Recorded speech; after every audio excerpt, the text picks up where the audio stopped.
Good afternoon. My name is Michael Bauer, and I serve as co-chair of the State of Illinois Holocaust and Genocide Commission. I'm sorry I cannot be with you in person today, but the very time you're hearing these remarks, I'm delivering these remarks in Springfield to the Yom HaShoah observance sponsored by the Governor and the Jewish Federations of Illinois. My mom, my dad, and my father-in-law were Holocaust survivors. Yom HaShoah, known in English as Holocaust Remembrance Day, is a somber and heartbreaking day, especially for the remaining Holocaust survivors and their descendants. On this day, we remember the 6 million innocent Jews who were slaughtered by the Nazis solely because of their religion. And we renew our annual vow of never to forget and never again. My family is not any different. Today we remember my mom's parents, her 8 brothers and sisters and their spouses, and their 18 children, who would have been my first cousins. We also remember my dad's 3 brothers, his sister, his oldest brother's wife, and their 2 children. My mom and dad were each the sole survivor of each of their families. All the rest were murdered in the Holocaust. On this day of Yom HaShoah, we also honor the survivors of the Shoah, whether they were in the camps, lived in hiding, fought with the partisans, escaped Europe before the outbreak of war, fled to Russia, or survived some other way. Each survivor's story is riveting. Each story is unique.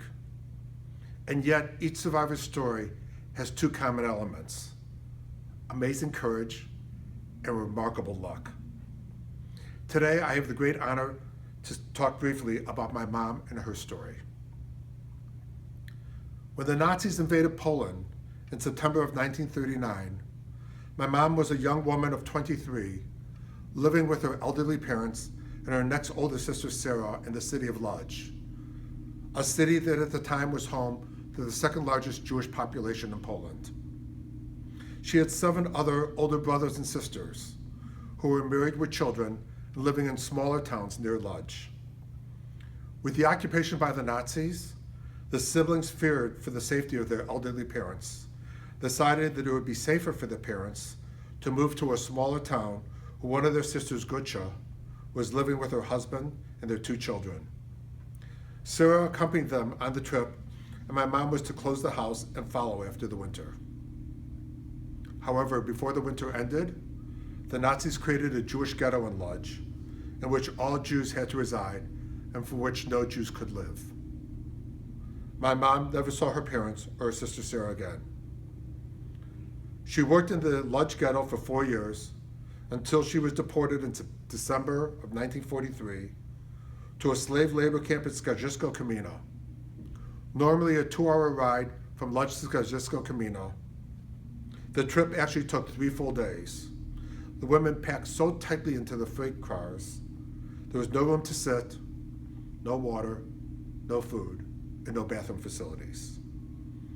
With the Russians approaching from the west, Skarżysko-Kamino was liquidated in August of 1944, and the women were sent by freight trains to another slave labor camp in Leipzig, Germany.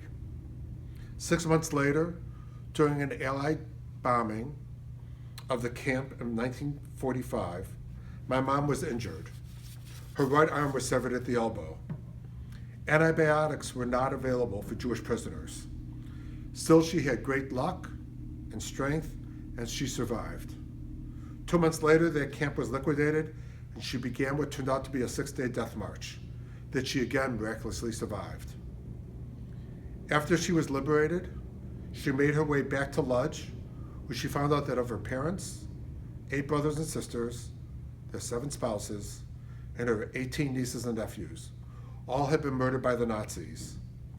Most of them, including her beloved parents, having been confined to the ghetto in a small town in which they had been living, before they were sent in August of 1942 to the extermination camp in Chelmno, Poland, where they were gassed to death and their bodies reduced to ash and bones in the crematoria. She eventually saw a man she knew in the ghetto, Morris Bauer, who was quite fond of her, and who, after seeing her injury, told her she need not be worried about the future because he would always take care of her. They married and then spent almost 4 years at a displaced persons camp in Germany, waiting to emigrate to the United States. They arrived in the US on October 1st, 1949, their 4th wedding anniversary, and settled in Chicago. My mom's beloved husband, my incredible dad, passed away in 1995 from complications from Alzheimer's, shortly before their 50th wedding anniversary. But my mom has lived to enjoy her expanding family of 2 sons, 3 grandchildren, and 7 great-grandchildren. She remains mentally sharp, with a keen interest in current events and politics, and she is as strong-willed as ever. For my family, Holocaust Remembrance Day this year also represents a very special day. Today, on this very day of May 5th, my mom is celebrating her 100th birthday. As my family gathers with my mom this evening to remember the Shoah, we will also celebrate the miraculous life and remarkable courage and luck of our family's matriarch, Tamara Bauer. Her life has been and remains an inspiration and a blessing to her family and to all who know of her. Thank you for listening.